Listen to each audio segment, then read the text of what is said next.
Historia de Colombia. Ferdinand Vilar.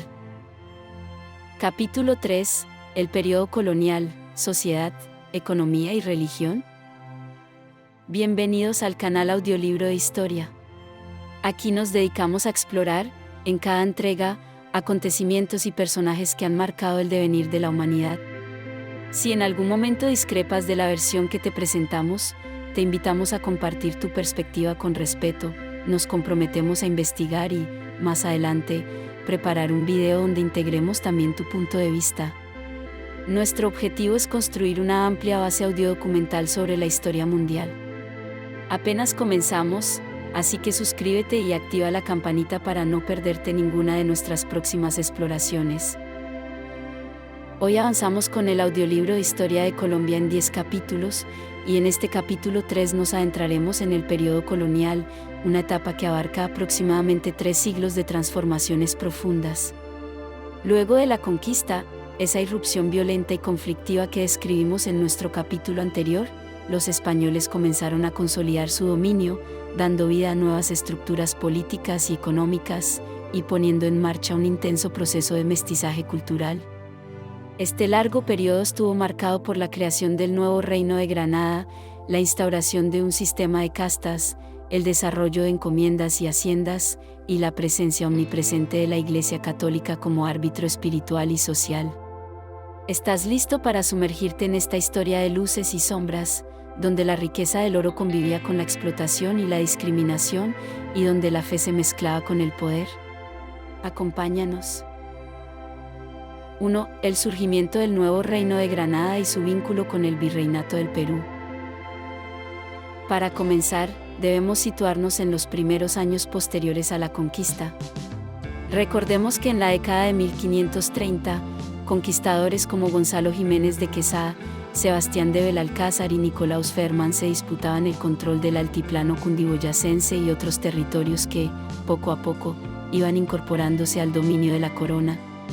Con el establecimiento de ciudades como Santa Fe de Bogotá, Tunja y Cartagena de Indias, se fue gestando un orden político-administrativo supervisado, en principio, desde la Audiencia de Santa Fe, creada en 1549.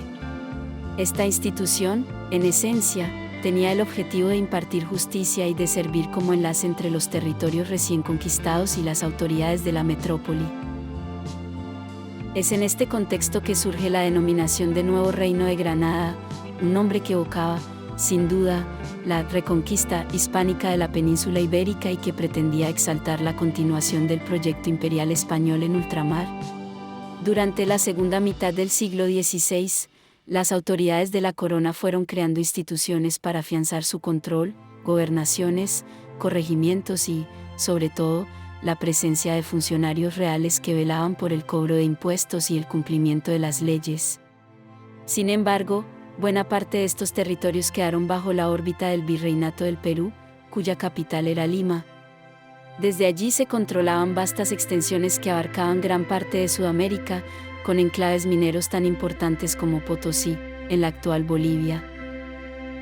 Por su posición estratégica, el nuevo Reino de Granada pronto se convirtió en un puente comercial y político entre el Virreinato sureño y las costas del Caribe.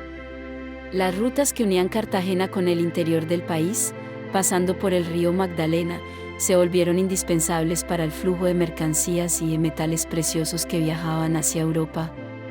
No obstante, la conexión con Lima resultaba costosa y compleja, debido a las enormes distancias y la geografía adversa. Esta circunstancia incidiría, con el paso de los siglos, en la voluntad de los criollos granadinos de obtener una administración más autónoma. Finalmente, en 1717, la corona decidió crear el Virreinato de la Nueva Granada, con Santa Fe de Bogotá como sede virreinal, separándolo oficialmente del ámbito peruano. Pero ese suceso formaría parte de la evolución posterior del periodo colonial que estamos analizando. 2. Sociedad de castas, criollos, mestizos, indígenas y esclavizados africanos. La sociedad colonial se estructuró siguiendo criterios muy marcados de jerarquía racial y origen. Desde la conquista, los españoles, en especial aquellos nacidos en la península, los peninsulares, se ubicaron en la cúspide del poder. A continuación surgía el estrato de los criollos, españoles nacidos en América, quienes contaban con privilegios y riqueza, pero no disfrutaban del mismo nivel de prestigio político que los peninsulares. Más abajo en la pirámide se encontraban los mestizos, hijos de españoles e indígenas, un grupo que fue creciendo progresivamente a lo largo de los siglos debido al mestizaje que tuvo lugar en el Nuevo Mundo. Los mestizos, sin embargo, carecían de acceso a altos cargos eclesiásticos o administrativos y, en general, se desenvolvían en oficios artesanales, agrícolas o pequeños negocios urbanos. Por debajo de los mestizos, se ubicaban los indígenas sometidos al régimen colonial, cuya situación legal y social era compleja. En teoría, la corona pretendía protegerlos por medio de leyes que regularan la encomienda y establecieran derechos de los nativos. Sin embargo, la realidad mostraba un panorama de constante abuso, trabajos forzados y despojo de sus tierras. La evangelización, aun con los esfuerzos de algunos frailes bien intencionados, se traducía en la demolición de templos y la supresión de costumbres autóctonas. Muchos indígenas se resistieron, huyeron a regiones apartadas o buscaron adaptarse a los nuevos tiempos mediante la negociación y la aceptación forzada de la nueva fe. Finalmente, se hallaba la población africana llegada en condición de esclavitud. Desde mediados del siglo XVI, la corona autorizó el tráfico de esclavos a las colonias americanas para suplir la creciente necesidad de mano de obra en minas y haciendas.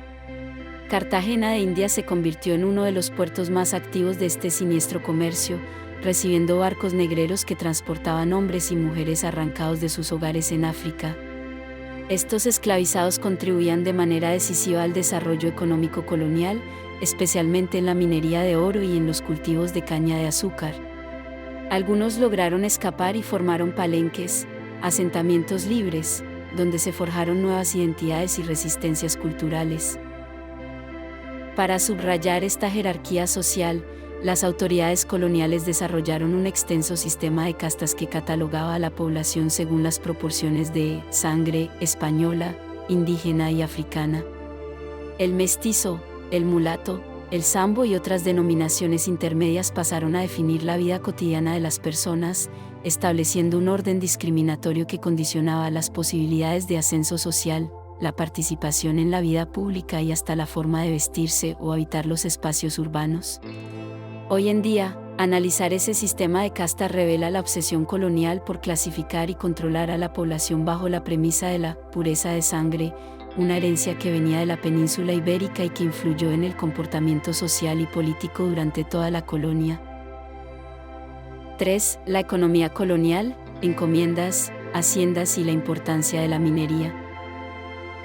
Tras la fase inicial de la conquista, los españoles necesitaron organizar la explotación de los recursos. La encomienda fue la institución más característica de este periodo. Mediante ella, la corona otorgaba a un encomendero, generalmente un conquistador o un colaborador suyo, el derecho a recibir el trabajo y el tributo de un grupo de indígenas, con la supuesta obligación de protegerlos y de instruirlos en la religión católica. Sin embargo, en la práctica, la encomienda se convirtió en un mecanismo de explotación que forzó a miles de indígenas a trabajar en labores agrícolas, ganaderas o mineras, con una remuneración mínima y bajo condiciones inhumanas. Con el transcurrir de las décadas, el sistema de encomienda fue perdiendo fuerza, aunque no desapareció por completo. En su lugar, emergieron haciendas y estancias de cultivo donde, además de indígenas, trabajaban esclavizados africanos y algunos peones mestizos. La producción agraria se orientaba a satisfacer la demanda local de alimentos, pero también incluía cultivos de exportación, como el tabaco, el cacao y la caña de azúcar. Alrededor de las haciendas se desarrollaban pequeñas comunidades que dependían económica y socialmente de la autoridad del hacendado, quien ejercía un control casi feudal sobre el territorio. No obstante, la verdadera clave de la riqueza colonial estuvo, en buena medida, en la minería, especialmente de oro. Desde las primeras décadas de la colonia, la búsqueda de vetas auríferas impulsó expediciones hacia los ríos y montañas de Antioquia, Popayán, Chocó y otras regiones donde el metal se hallaba en aluviones o en yacimientos subterráneos. El trabajo de extracción resultaba extenuante y peligroso. Muchos indígenas, agobiados por las duras jornadas, fallecían o huían, por lo que la presencia de esclavizados africanos se hizo cada vez más determinante en las minas. Los altos tributos que la corona cobraba por la extracción de oro, junto a otros impuestos, como el quinto real, generaban una significativa fuente de ingresos para la metrópoli. Además, el contrabando y el fraude fiscal se convirtieron en fenómenos habituales, alimentando la corrupción y el resentimiento local hacia la administración peninsular. En el comercio, Cartagena se consolidó como el principal puerto de entrada y salida de bienes, mientras que el río Magdalena servía como vía de comunicación con el interior. Las mulas y los esclavizados eran la fuerza de transporte en las angostas trochas que conectaban las distintas regiones. Entre las exportaciones destacaban el oro, el tabaco y el cuero, mientras que de Europa llegaban textiles, vinos, herramientas, libros y artículos de lujo destinados a la élite criolla. Este intercambio comercial, sin embargo, quedaba restringido por el monopolio comercial que España imponía sobre sus colonias, obligándolas a negociar exclusivamente con la metrópoli, algo que a la larga generó contrabando y tensiones políticas que irían madurando a lo largo de los siglos. 4. La vida cotidiana bajo la colonia, el peso de la religión y la educación. Más allá de la economía y las jerarquías raciales, la vida diaria durante la colonia giraba fuertemente alrededor de la Iglesia Católica. Desde el momento mismo de la conquista, las órdenes religiosas, dominicos, franciscanos, agustinos, jesuitas, acompañaron a los conquistadores, estableciendo conventos y misiones para evangelizar a los indígenas y, más tarde, a los esclavizados africanos. Estos frailes construían iglesias en los núcleos urbanos, recorrían los campos predicando y, en muchos casos, defendían los derechos de los nativos frente a encomenderos abusivos, aunque sus esfuerzos a menudo chocaban con los intereses económicos de la élite colonial. La educación también se hallaba casi por completo en manos de la Iglesia.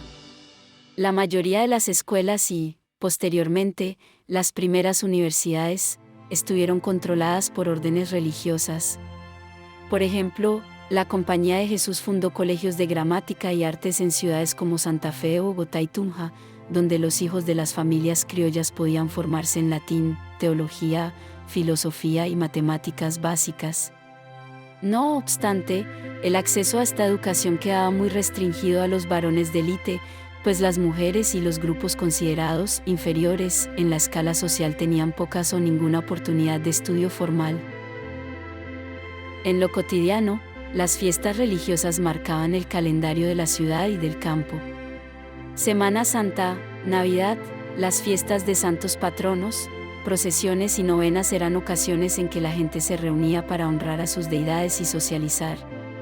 Las cofradías, agrupaciones de fieles unidas por la devoción a un santo, se convirtieron en espacios de pertenencia comunitaria y, a veces, de solidaridad mutua. Al mismo tiempo, la Iglesia gestionaba gran parte de la asistencia social de la época. Hospitales, orfanatos y asilos estaban a cargo de clérigos y monjas, convirtiéndolos en instituciones imprescindibles dentro de la colonia. Sin embargo, esta fuerte influencia religiosa coexistía con prácticas sincréticas. Muchos indígenas y afrodescendientes incorporaban sus creencias ancestrales a los ritos católicos, dando lugar a expresiones culturales híbridas. En las romerías, podían mezclarse danzas y símbolos africanos con la veneración de vírgenes y santos, mientras que en las regiones indígenas surgía un catolicismo peculiar, donde las imágenes de la Virgen se asociaban a antiguas diosas de la fecundidad. Estas formas de sincretismo, toleradas a veces y perseguidas otras, muestran cómo la colonia no fue un bloque monolítico, sino un crisol en el que distintas tradiciones se encontraban y reconfiguraban.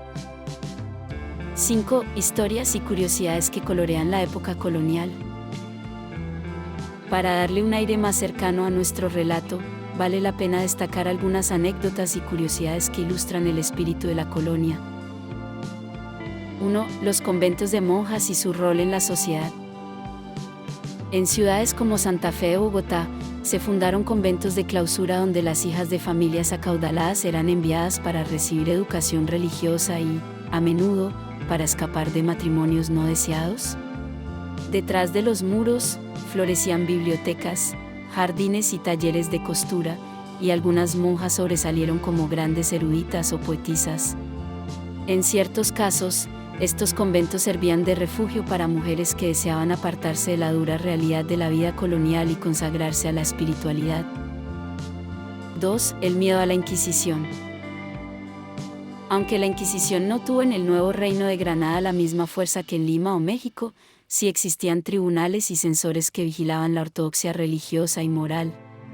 Los casos de brujería, herejía o prácticas paganas se juzgaban con cautela, y no faltaron autos de fe donde se ajusticiaba a supuestos culpables. El temor a ser denunciado promovía la autocensura y la obediencia externa a los preceptos católicos. 3. Los mestizos en la literatura picaresca. Para muchos mestizos, la movilidad social era muy limitada. Algunos se convirtieron en pequeños comerciantes itinerantes, pregoneros o artesanos, y sus vidas se retrataban en coplas y relatos populares. En las calles de las urbes coloniales podían verse vendedores ambulantes con pregones ingeniosos que, a veces, contenían críticas veladas al sistema de castas. La cultura popular, llena de humor y picardía, servía como válvula de escape frente a las rígidas normas sociales. 4. La fama de la orfebrería indígena. Pese a que gran parte del oro muisca, quimbaya o seno había sido fundido por los conquistadores, las leyendas sobre la riqueza de estas culturas persistieron, alimentando expediciones infructuosas en busca de tesoros ocultos. Incluso en plena colonia, todavía circulaban rumores de lagunas encantadas o ciudades perdidas que acaparaban la imaginación de aventureros. Estos relatos, herederos del mito del Dorado, sostenían la esperanza de algunos peninsulares o criollos de encontrar fortunas que no pasaran por las manos del rey. 5. Las primeras tertulias y la vida intelectual. Aún en un entorno marcado por la censura y el dogma religioso, comenzaron a surgir círculos intelectuales en Santa Fe, Bogotá, Cartagena y otras ciudades importantes. Allí se leían libros traídos de contrabando desde Europa, se discutían ideas filosóficas y políticas, y se forjaban amistades entre criollos ilustrados. Aunque estas tertulias no eran tan abiertamente revolucionarias en un principio, irían sembrando la semilla de la crítica contra la opresión peninsular y el anhelo de reformas. Con el tiempo, ese fermento se volvería decisivo para el surgimiento de un pensamiento preindependentista. 6. Tensiones y cambios en la recta final del periodo colonial.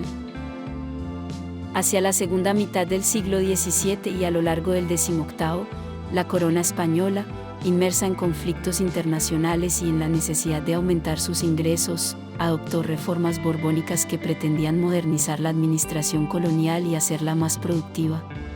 Estas reformas afectaron al nuevo Reino de Granada, generando, por un lado, un mayor control fiscal y militar, y, por el otro, enardeciendo a los criollos, quienes sentían que se limitaba su participación política y económica. Se produjeron alzas de impuestos, se reforzó el monopolio comercial y se crearon nuevos cargos burocráticos a los que, en la mayoría de los casos, solo los peninsulares tenían acceso. Es en este contexto que se dan protestas como la Rebelión de los Comuneros en 1781, un levantamiento popular de agricultores, comerciantes y criollos de varias provincias, que se oponían a los nuevos tributos y reclamaban mayor autonomía política. Aunque esta revuelta precede al proceso de independencia formal en casi 3 décadas, constituyó un precedente importante para entender el descontento que germinaría en la primera década del siglo XIX. Junto a estos brotes de inconformidad, la llegada de las ideas ilustradas y el contacto con las revoluciones atlánticas, la independencia de Estados Unidos en 1776 y la Revolución Francesa en 1789, avivaron el debate en las élites criollas.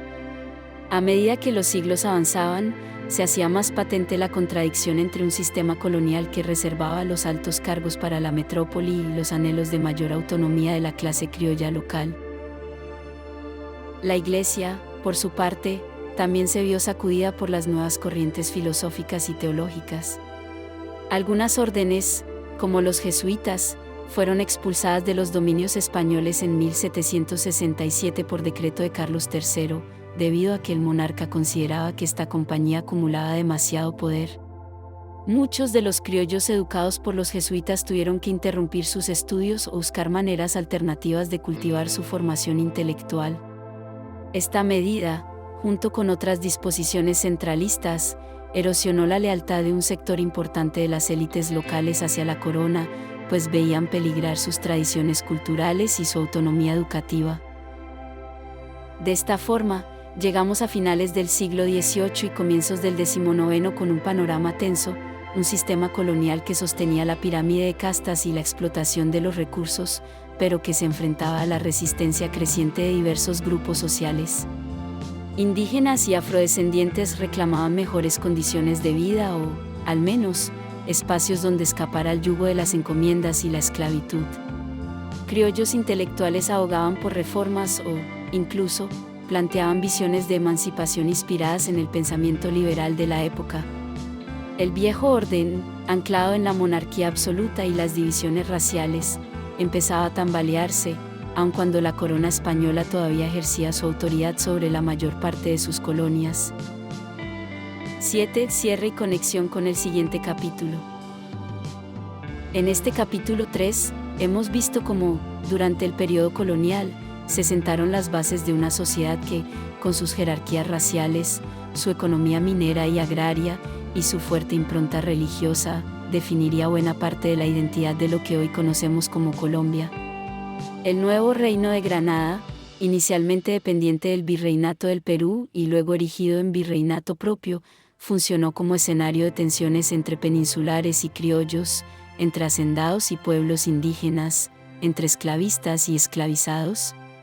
A la vez, fue un crisol de culturas, donde conviven los vestigios de la espiritualidad indígena, la impronta africana y la tradición católica traída de Europa. Antes de despedirnos, recordemos algunas conclusiones clave de este capítulo.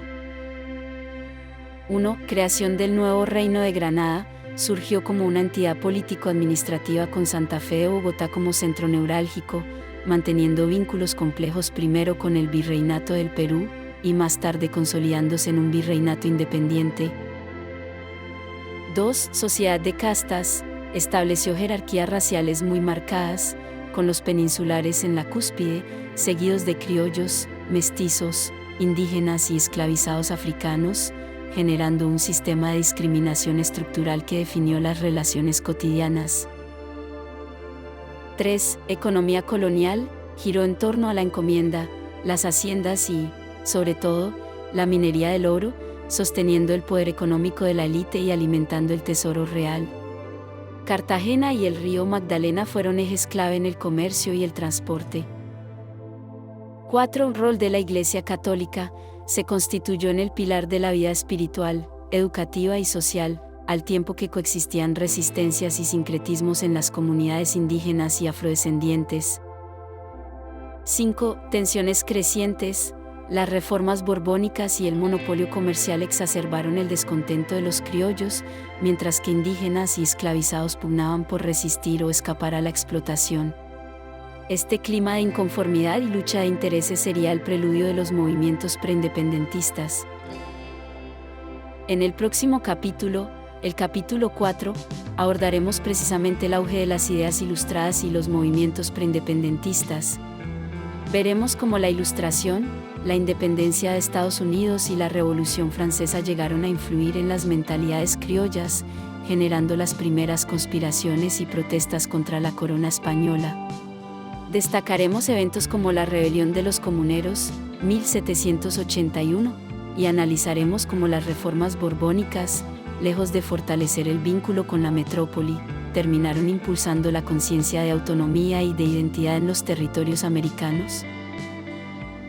Te invitamos a suscribirte y dejar tus comentarios con respeto. ¿Qué aspectos te sorprendieron de la sociedad colonial? ¿Conoces relatos o anécdotas familiares que se remonten a esta época? Comparte tu punto de vista.